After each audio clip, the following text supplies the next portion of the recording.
The late afternoon sun cast golden ribbons across Lake Como, turning the water into liquid amber. Valentina Costa balanced 3 plates of risotto ai funghi porcini with practiced ease, navigating between the white linen tables of Villa Serena. The historic restaurant hummed with quiet conversation, crystal glasses clinking, a violin playing Vivaldi on the terrace. She'd worked here for 2 years, and the rhythm had become second nature. But what never became routine was the view.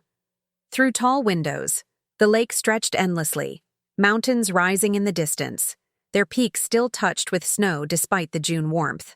Valentina set the plates down at table 7, her amber eyes meeting the elderly German couple who came every summer. They smiled warmly, thanking her in accented Italian. "Prego," she replied softly, tucking a strand of chestnut hair behind her ear. As she turned toward the kitchen, she noticed Giulia, her colleague and closest friend, standing near the entrance with tension in her shoulders. Following her gaze, Valentina saw 3 men entering and immediately understood. Alessandro Ferrante. Even if she hadn't known who he was, and everyone in Bellagio knew, his presence alone announced his importance. 6'2", athletic beneath a perfectly tailored charcoal suit, black hair swept back elegantly, dark green eyes surveying the restaurant with casual authority. He was accompanied by 2 men, one older with gray hair and intellectual bearing, the other broader with watchful eyes that never stopped moving. Giovanni, the maitre d', appeared instantly. "Don Ferrante, what an honor. Your usual table is prepared." Alessandro nodded barely, and they were led to the VIP section, a partially enclosed area with the best lake view, separated by elegant carved wooden screens. Valentina forced herself to look away. Men like Alessandro Ferrante were best avoided, best ignored, best treated with invisible service that made you forgettable. That was how she'd survived 2.5 years. By being forgettable. "Valentina!" Giulia appeared at her elbow, voice urgent. "Marco wants you to take the Ferrante table." Valentina's hands stilled. "What? That's not my section." "Francesca called in sick. You're the only one with Italian good enough." Giulia squeezed her arm. "Just be careful. He's in a mood. Some business deal fell through in Milan." Perfect. A powerful crime boss in a bad mood. Valentina took a breath, smoothed her black skirt, and walked toward the VIP section carrying 3 leather-bound menus. As she stepped through the carved screens, she became hyper-aware of everything. The way the older man sat angled to watch both entrance and boss, the bodyguard positioned with clear view of the restaurant, Alessandro sitting with his back to the lake, unconcerned. "Good evening, gentlemen," Valentina said in flawless Italian. "Welcome to Villa Serena." Alessandro didn't look up immediately, reviewing something on his phone. The older man, Marco, his consigliere, acknowledged her with a brief nod. "Water first. San Pellegrino." "Of course." Valentina set down the menus. "In un momento," Alessandro said without looking up. "In a moment."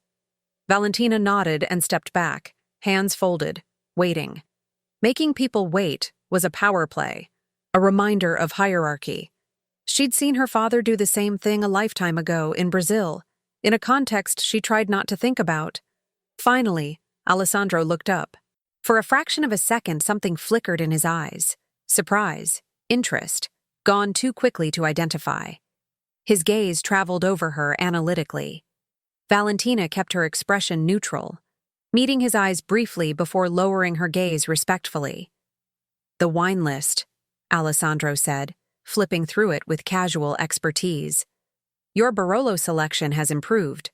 We've expanded our Piedmont offerings," Valentina replied smoothly. His lips curved slightly. "Bring us the 2015 Barolo Busia. And start with the antipasti misti, the seafood, not the meat." "Excellent choice. And for the main course?" "We'll decide after the wine," Marco interjected. Valentina turned to leave, but as she reached the screen, she heard Alessandro's voice in Italian, assuming she wouldn't understand. "Did you see that, Marco? They're hiring anyone these days. A Brazilian serving Italian wine. What next?" Marco chuckled. Perhaps she knows the difference between Barolo and Chianti. Doubtful, Alessandro replied with casual arrogance. These South Americans come here thinking Italy is one big carnival. They learn 5 words and think they understand our culture. I give her 3 months before she's back in São Paulo or wherever she crawled from. Something hot and sharp flared in Valentina's chest. She should keep walking. Should absolutely keep walking. But there was something about the casual cruelty, the assumption that she was less than human, that ignited something she'd been suppressing too long. Valentina stopped, stood very still, then, slowly, deliberately, turned around. Mi scusi, Don Ferrante, she said, her Italian now carrying the full weight of her fluency, perfectly pronounced with crisp northern accent. I couldn't help but overhear your concern about my competence. Alessandro's head snapped up, green eyes widening. Marco froze. Even the bodyguard's attention locked on her. You're correct that I'm Brazilian. From Rio de Janeiro, actually, not São Paulo. There is a difference, though I wouldn't expect you to know it. As for Italian wine, the 2015 Barolo Busia you ordered is from the Draco estate in Monforte d'Alba. Full-bodied with notes of cherry, truffle, and tobacco, aged 38 months in Slavonian oak. The 15 vintage was exceptional due to warm spring and perfect August rainfall. It pairs beautifully with braised meats or aged cheeses, though with seafood antipasti, you might have been better served by a Roero Arnese or Gavi di Gavi. The silence was absolute. Valentina wasn't done. 2 years of biting her tongue, of making herself small, came flooding out. And since we're discussing cultural understanding, I also speak Portuguese, English, Spanish, and French. I have a degree in international relations from PUC Rio. I chose to work here not because it's all I'm capable of, but because sometimes people have reasons for choices. Reasons that men who've never had to run from anything couldn't possibly understand. She paused. Now, shall I bring that Barolo, or would you prefer something more suited to your palate? For 3 heartbeats, nobody moved. Then Alessandro slowly rose, his frame unfolding with predatory grace. He stopped close enough that she could smell his cologne, bergamot and cedar. What's your name? Valentina Costa. Valentina Costa, he repeated, testing it. Do you make a habit of disrespecting your customers? No, sir. Only the ones who disrespect me first. Marco made a suppressed gasp. The bodyguard's hand moved toward his jacket, but Alessandro held up one hand, stopping him. A slow, dangerous smile curved his lips. Interesting. Bring the wine. And Valentina? He leaned in slightly. We're not finished, you and I. Not even close. Julia intercepted her seconds later, grabbing her arm. What the hell did you just do? Do you know who that is? I know exactly who he is, Valentina replied quietly, and he knows who I am now. This is insane. People don't talk to Alessandro Ferrante that way. Not people who want to keep breathing. Valentina looked back toward the VIP section. Maybe, but it's too late now. She retrieved the Barolo, her movements automatic while her mind raced. What had she done? The careful life she'd built, the anonymity she'd cultivated, all potentially shattered in 3 minutes of letting pride override survival instincts. But she couldn't quite regret it. Returning to their table, she presented the bottle. Alessandro watched her with those intense eyes as she uncorked it, let it breathe. Would you like to taste, Don Ferrante? You taste it, he said, pushing a glass toward her. It was a test, both an honor and a poison-check tradition. Valentina met his gaze, poured a small amount, swirled once and brought it to her lips. The wine was magnificent, complex, bold, exactly as described. Perfect vintage, she said. No poison, no sediment, no flaws. Something flickered in Alessandro's eyes. Respect, maybe. Pour. She poured for all 3 men.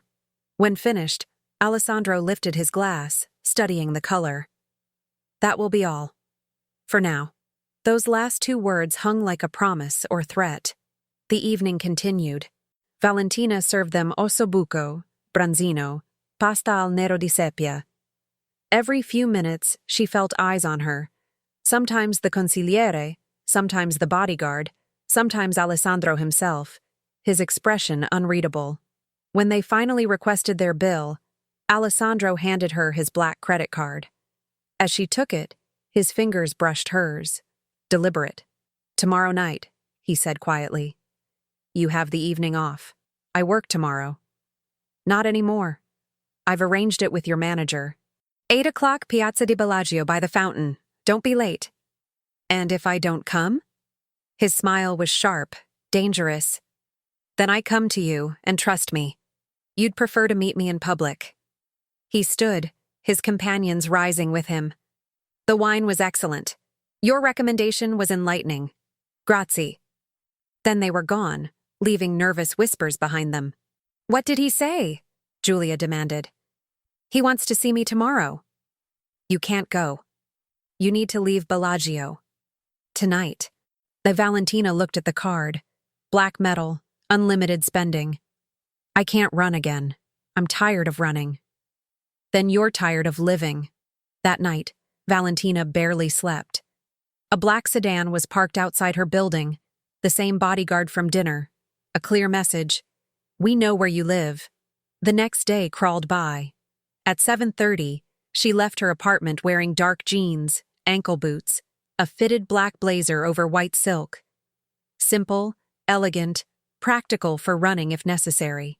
She reached the piazza at 7:55. The fountain burbled cheerfully, tourists eating gelato, completely unaware of darker currents. 8 o'clock came, 8:05, 8:10. "You came." The voice came from behind her. Valentina spun. Alessandro stood there in dark jeans and black shirt, looking more dangerous in casual clothes. "I said I would," she replied steadily. "No, you didn't. I commanded, you resisted, but here you are anyway. Why?" "Because I'm tired of being afraid." Something shifted in his expression. "Walk with me." He led her away from the piazza, down narrow streets, to a small viewpoint overlooking the lake. The sun was setting, turning water into molten gold. "My father believed respect was everything," Alessandro said quietly. That a man who lost respect was already dead. When someone disrespected him, he made examples. Public, brutal examples. Valentina's mouth went dry. "And is that what I am? An example?" "I haven't decided yet." Silence.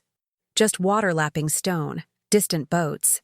"You humiliated me," Alessandro continued. "In front of my men, in public. There are rules about how that must be answered." "I'm aware.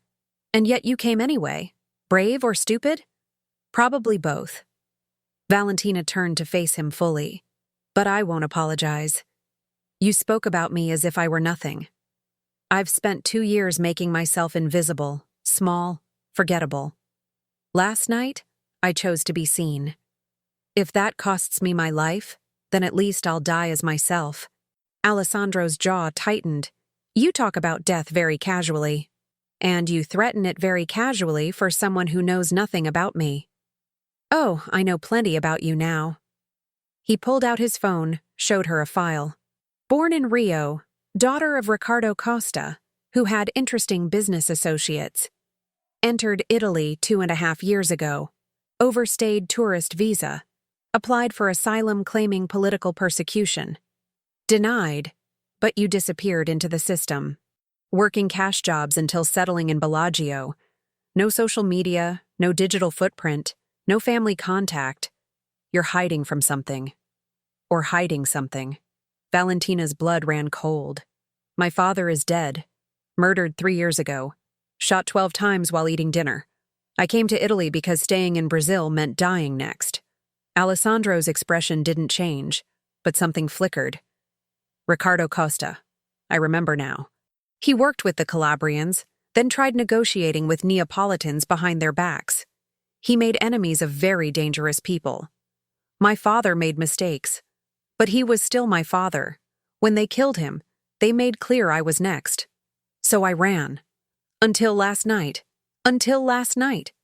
Alessandro turned back to the lake. Your father's death was ordered by Salvatore Greco, Calabrian boss. I've done business with him. The words hung like a blade. I know, Valentina said quietly. I've always known. And yet you work at restaurants frequented by men like me. Men who do business with men like him. Either you're incredibly brave or you have a death wish. Maybe I wanted to understand, to see if there was anything human underneath the power and violence. She looked at him directly. I haven't found much humanity yet. Humanity is a luxury in my world. It gets you killed. It got my father killed, Valentina countered. He showed mercy once. Within 6 months, he was dead. Then you understand. Mercy is weakness. No, fear is not respect. What you have is fear, compliance, obedience. But respect? True respect? That's earned, not beaten into people. Alessandro stared at her, then laughed. Harsh, surprised. You're either the bravest woman I've ever met or the most foolish. Why am I still alive? He stepped closer, close enough she could smell his cologne again. Because you interest me. And things that interest me, I keep close until I understand them. I'm not a thing to be collected. Everyone is something in my world.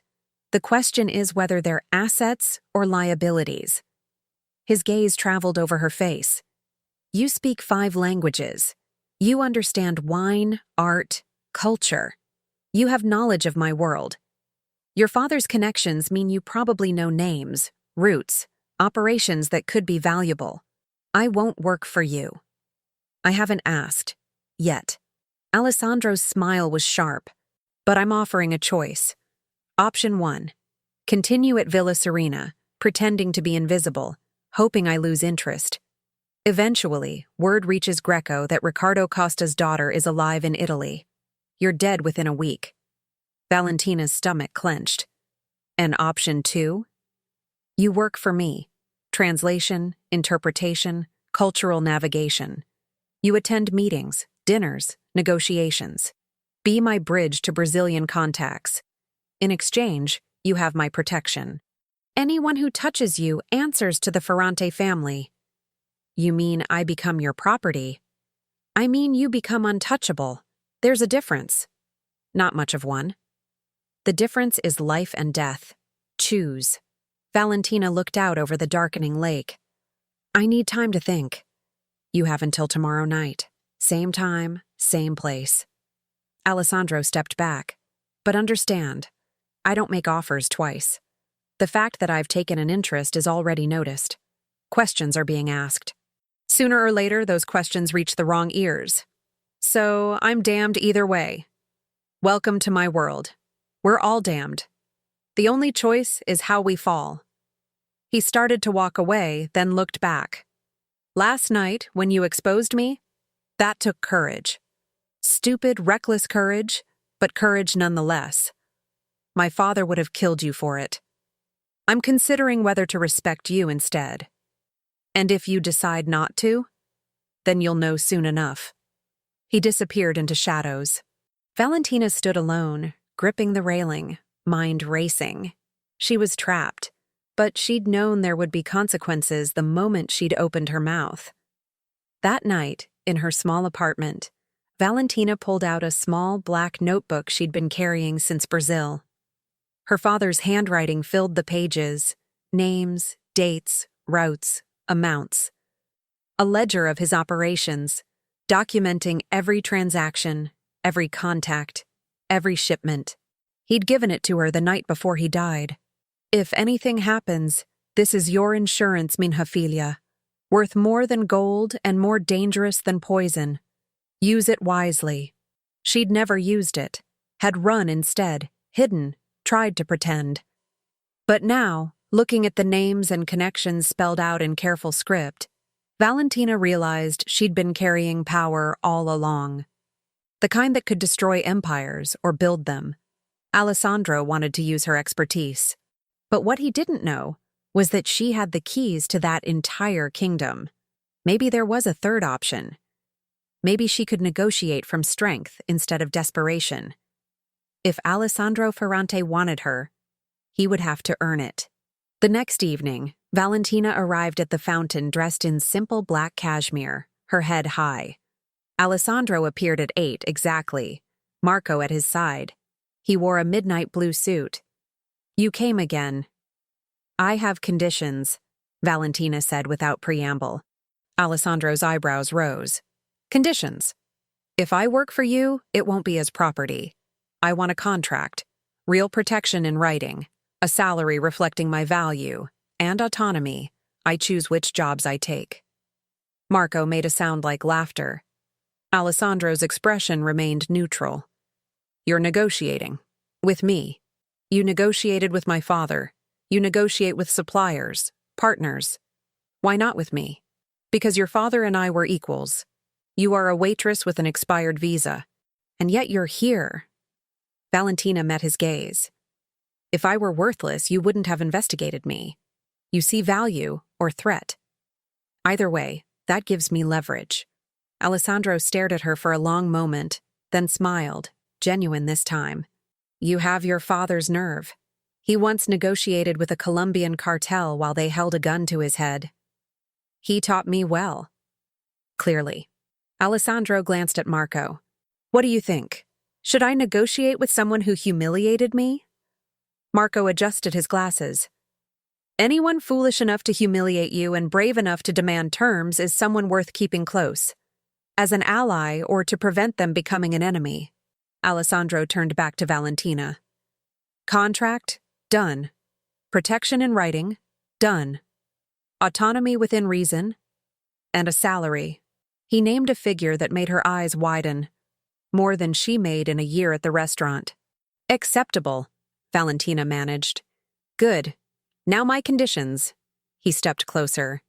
"You work exclusively for me. No side deals, no selling information, no playing both sides. You keep your mouth shut. You're available when I need you. And most importantly, you never lie to me. I value honesty above almost anything. Betray me, and contract or not, you'll wish you'd drowned in that lake." Valentina nodded. "I can agree. But one more condition. I won't participate in anything that hurts innocent people. I'm not naive about what you do. But I won't be part of operations targeting civilians, children, or anyone not involved in this world." Alessandro's jaw tightened. Marco looked worried. But then Alessandro nodded slowly. "Agreed. I don't target innocents anyway. Bad for business and reputation. We have rules. Families, children, civilians, off limits. Anyone who breaks that rule answers to me personally." He extended his hand. "Do we have a deal?" Valentina looked at his hand, strong, scarred, capable of both creation and destruction. Taking it would change everything. She grasped his hand. "We have a deal." Alessandro's grip was firm, warm. He held her hand longer than necessary, eyes searching hers. "Welcome to the Ferrante family, Valentina Costa. Try not to make me regret this." "Try not to make me regret it." He laughed. Surprised, genuine. "You're going to be trouble." "Probably." "Good." The next weeks fell into a pattern. Valentina attended dinners, meetings, negotiations. She translated, smoothed cultural differences, used her knowledge to help Alessandro navigate Brazilian partnerships. She was invaluable.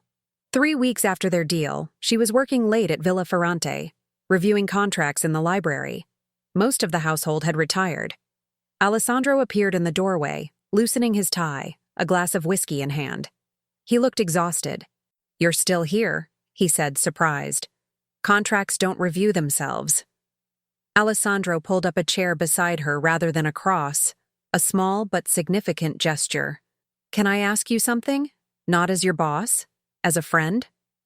Valentina's heart skipped. "Okay, as a friend. Do you ever regret it? Coming to work for me?" She set down her pen. "Sometimes, when I see the darker parts, when I realize how deep I'm getting. But then I remember the alternative. Running forever. Always afraid. At least here, I have purpose. Connection." "Connection," Alessandro repeated. "To what? To this place? To people? To—" She hesitated. To you. The words hung heavy. Alessandro leaned closer, and Valentina's breath caught. Valentina, this thing between us? The door burst open. Marco rushed in, composed demeanor shattered. Alessandro, we have a problem. Salvatore Greco just arrived in Milan. He's asking questions about a Brazilian woman working for you.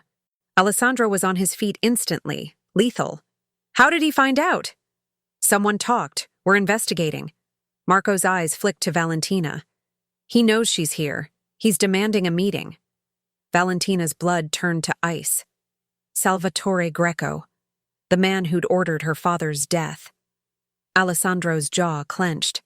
Valentina is under Ferrante protection. The arrangement is clear. We don't interfere in each other's territories. He's claiming she owes a blood debt for her father's betrayal. That's bullshit. Ricardo Costa's debt died with him. The daughter is innocent. Try telling Greco that. Alessandro paced, mind racing. Then he turned to Valentina, expression fierce. Pack a bag. Tonight. You're moving into the villa. What? No. This isn't a request. Greco knows where you live. Your apartment isn't secure. The villa is. You stay here, under constant protection, until I resolve this. You can't just lock me up. I can, and I will. His voice was hard.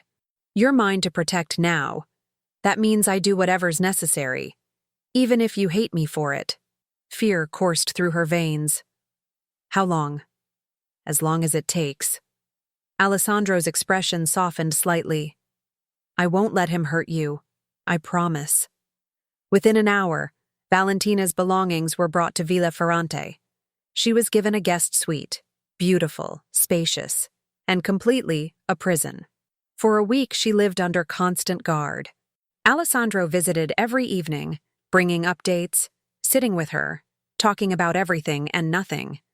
They discussed books, music, their childhoods, carefully edited versions, but more honest than either had been with anyone.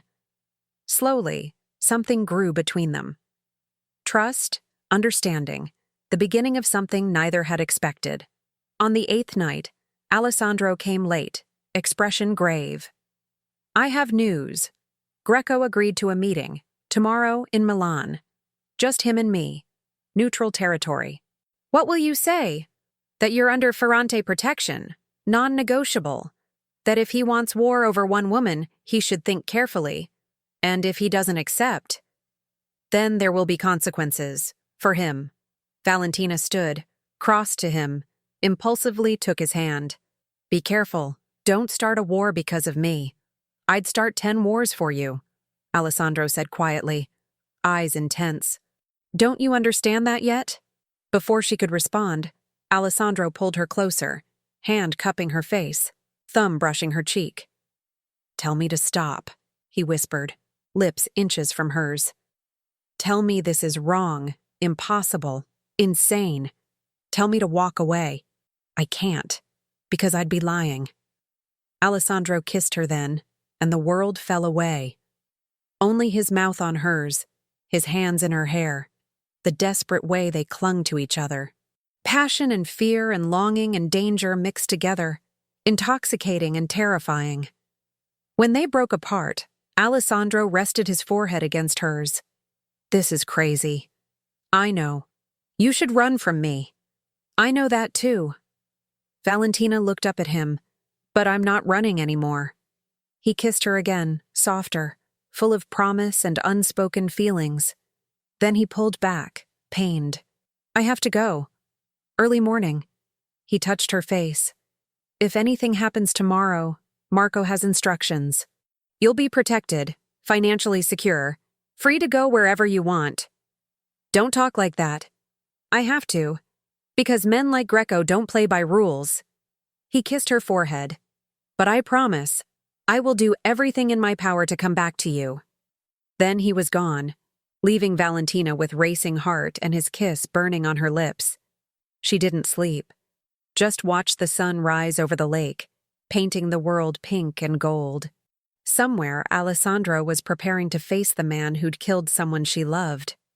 The day crawled by agonizingly. Sophia came with food Valentina couldn't eat, offering company she couldn't appreciate. "He'll be fine," Sophia said. "Alessandro is smart, careful. Talking to Salvatore Greco seems pretty risky." "Maybe, but you're worth the risk. I've never seen my brother like this. Protective, almost possessive." 5 o'clock came. 6. 7. Valentina stood on her balcony, watching the lake darken, hands gripping the railing. Where was he? At 8:30, her door burst open. Alessandro stood there, alive, whole, exhausted, but there. "Alessandro." He crossed the room and pulled her into his arms, holding her so tightly she could barely breathe. "It's over. It's done." "What happened?" Greco agreed. "You're off limits. The blood debt is canceled. Any member of his organization who touches you answers to both of us. A joint death sentence." "How?" A grim smile touched his lips. I reminded him that war would be expensive, bloody, pointless. And I offered him something he wanted more. Access to new shipping routes. Business trumps revenge. Always. So I'm safe. You're safe. You can leave the villa, go back to your life, stop looking over your shoulder. You're free, Valentina. Free. The word should have been joyful. Instead, she felt bereft. Free meant she could leave. Free meant she didn't need Alessandro anymore. "What if I don't want to be free?" she said quietly. "What if I want to stay?" Alessandro's eyes widened, hope and disbelief warring. "Valentina, I know it's crazy. I know you're dangerous, that this world is impossible, that loving you is stupid, but I don't care. I'm done running, done hiding, done being afraid. I want to stay. Not as your employee, not as someone you're protecting, but as someone who chooses to be here. With you." Alessandro stared at her. Then he cupped her face in both hands, eyes searching hers with raw vulnerability. "You realize what you're saying? You'd be choosing this life, all of it. The danger, the complications, the fact that men like me don't get happy endings. Then we'll be the exception. We'll write our own ending." Alessandro laughed, broken, beautiful, and kissed her. This kiss was different, not desperate or afraid, but full of possibility, of promise, of a future neither had dared imagine. "You're the most extraordinary woman I've ever met," he said, forehead against hers. "Brave and foolish and perfect. I don't deserve you. Probably not. But you're stuck with me anyway. I can live with that." They stood on the balcony as night fell completely. Two people who'd found each other in unlikely circumstances, who'd chosen connection over safety, love over fear. The next morning, Valentina found a note. "Meet me in the garden at 9. A."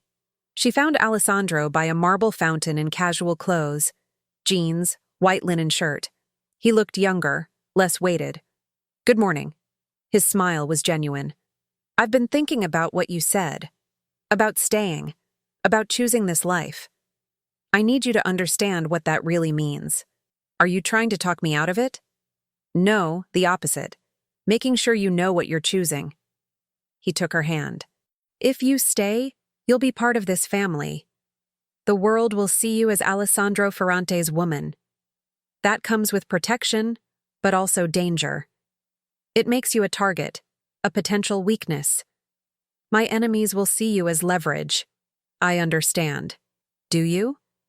There will be nights I don't come home, operations I can't tell you about, decisions you'll hate. There will be blood on my hands. Can you live with that? Can you love someone like me?" Valentina considered seriously. "My father wasn't a good man. He was involved in terrible things. But he was also kind, loving, protective. He taught me to read, took me to museums, sang lullabies. People aren't simple. We're all light and shadow. I can love your light and accept your shadow." Alessandro pulled her closer, emotion flickering across his face. "You deserve better than me. I deserve to choose my own life, and I choose you." He kissed her, soft, reverent. When they broke apart, he pulled out a small velvet box. Valentina's breath caught. It's not what you think. Not yet. He opened it. A signet ring bearing the Ferrante crest. In my family, these are given to people who are truly part of us. Sophia has one. Marco has one. My father gave one to my mother. It means you're under Ferrante protection forever. It means your family. Tears pricked Valentina's eyes as Alessandro slipped the ring onto her right hand. It fit perfectly. Family, she repeated softly. Family. For as long as you'll have us. Forever sounds good. Forever it is. The next months transformed everything. Valentina moved permanently into Villa Ferrante. Her role expanded. She attended high-level meetings, offered strategic advice, became Alessandro's trusted counsel. More than that, she became part of the family. Sophia treated her like a sister, Marco like a colleague. She learned the rhythms of the villa, the delicate dance of power and loyalty. And her relationship with Alessandro deepened. They spent evenings talking until dawn. He taught her about wine, art, his family's complicated history. She taught him about Brazilian culture, literature, music. They argued philosophy, laughed at inside jokes, discovered they both loved old Italian films. It wasn't perfect. There were still nights Alessandro came home with shadows in his eyes. But they navigated it together, building trust, learning to be vulnerable. 6 months after that first confrontation, Valentina stood on the terrace watching sunset. Alessandro came up behind her, wrapping his arms around her waist. Happy? He murmured. Surprisingly, yes. I never thought I'd say that. Me neither. Alessandro turned her to face him, expression serious. I have something to ask you. Valentina's heart skipped. Alessandro knelt on one knee, pulling out a ring box, different from the family signet, smaller, more delicate. When he opened it, a diamond caught the fading sunlight. Valentina Costa, you've challenged me, surprised me, changed me. You've made me believe in impossible things, like love, like redemption, like being more than what I was born to be. You're my conscience, my partner, my heart. Will you marry me? Valentina looked at the man kneeling before her, dangerous Alessandro Ferrante, feared crime boss. But she saw past all that to the man underneath, the one who brought her coffee every morning, who remembered her favorite flowers, who held her through nightmares, who was trying so hard to be better. Yes, she said, tears streaming. Yes, 1,000 times. Yes.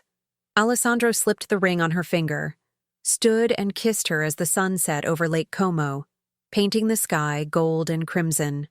They were married 3 months later in the small chapel on villa grounds, surrounded by family and close associates. Valentina wore a simple white dress, hair adorned with orange blossoms.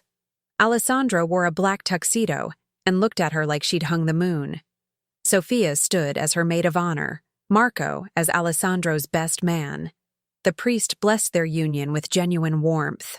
As they exchanged vows in Italian, promising to love and protect each other through darkness and light, Valentina thought about the journey that had brought her here. From Rio to Bellagio, from terror to safety, from isolation to belonging. She'd started as a waitress who'd dared challenge a powerful man. She'd become his equal, his partner, his wife. When Alessandro kissed her and whispered, "Ti amo, mia moglie," Valentina replied in Portuguese, "Eu te amo, meu marido." The reception lasted until dawn, filled with laughter, dancing, wine flowing freely. Valentina danced with Alessandro under the stars, the lake spreading endlessly before them, and felt completely, impossibly happy. As the sun rose over Lake Como, Alessandro pulled Valentina close on the terrace where he'd proposed. "No regrets?" he asked softly. Valentina looked at her husband, her partner, her protector, her love, and smiled. Not a single one. They stood together as the new day began, two people who'd found each other in darkness and chosen to walk toward the light together. It wouldn't always be easy. There would be challenges ahead, complications that came with their chosen life. But they would face it together, and that made all the difference.